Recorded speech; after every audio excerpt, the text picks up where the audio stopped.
Tilanteessa näyttää välittömästi, että tilanteessa palloon tullaan. Malik. Hänninen pudottaa rinnalla alas Akansaaselle. Akansaase! Mikä suoritus!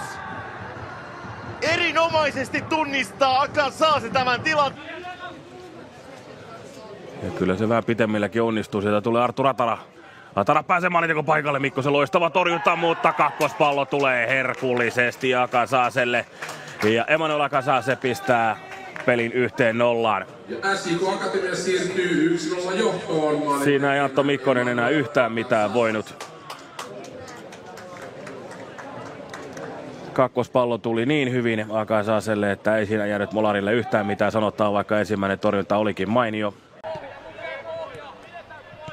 Elon paras tuonne kotijoukkueen verkkoon. Onnistuuko tästä sitten vieraat tekemään 25. osuman? Hyvännäköinen pallo sinne tuleekin ja tämä peli on 1-0 vieraille.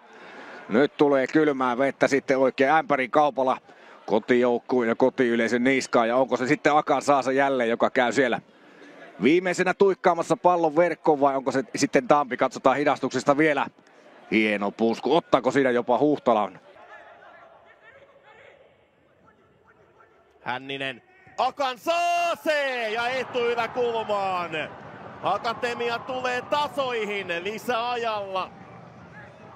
Hyvin Akatemia pelaa tuon rajaheittotilanteen. Tässä vielä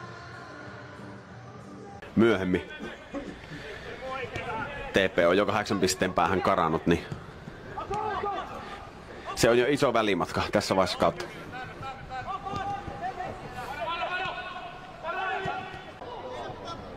Kekäläistä, mutta tuossa ei elolaisia ole oikein lähelläkään ja jälleen tulee mallikas SJK hyökkäys. Menettää sen ja se tulee sitten Gabriel Oksaselle. Nyt päästään nopeaa ratkaisua. Hyvä chippi sinne ja pusku ja pallo maaliin. Näin pääsee Akansaase puskemaan tuosta hyvästä pallosta ja se on Gabriel Oksanen, joka kyllä tarjoilee hienot olosuhteet tälle pallolle ja Akansaase pistää pallon maaliin. Tässä näin Gabriel Oksanen.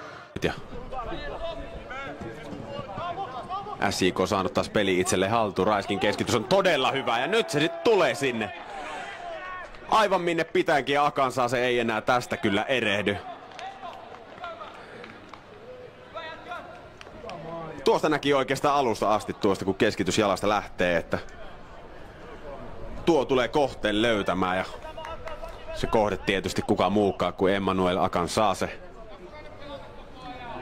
Upea on tämä. Hermanni Honkola siis 08 syntynyt. Itse ymmärtänyt, niin tuollaisella bändielämä saattaa joskus olla. Hienoa futista SJK tähän asti ainakin pelannut. Ja tilanteen voittaa, mutta pallo jää kuitenkin SJKlle. Ja Miettinen siinä repii Raiskia, kun jälleen tulee Akansaase ja jälleen on kyllä vaaran paikka, mutta Miettinen pettymys erityisesti tuloksellisesti. Opsia vastaan vieressä, Ops, joka saa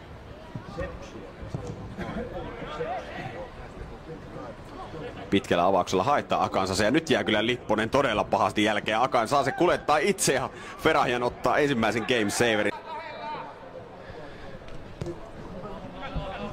Jälleen Akansaase siellä ja jälleen on kyllä aivan käsittämätön juttu tämä kaveri ja tämä oikeastaan koko tämä jalkapallopeli kun tätä katsoo. En tiedä onko ihan hetken nähnyt tämmöistä, että sama kaveri rohmua tuon verran pääpalloja. On todellinen ilmatilan peto kyllä.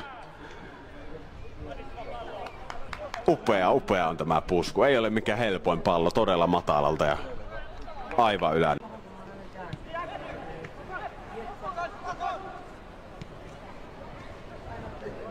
Honkola. Nyt on paljon Ainesojalla tilaa vaarallisella paikalla. Ainesoja matala pallo tulee Piirroselle taka-alueelle ja siellä on myös Abdu. Hakee keskitystä Akansaaselle ja siellä on Akansaase ja mikäs muukaan on lopputulos kun tälle kaverille keskityksen saa.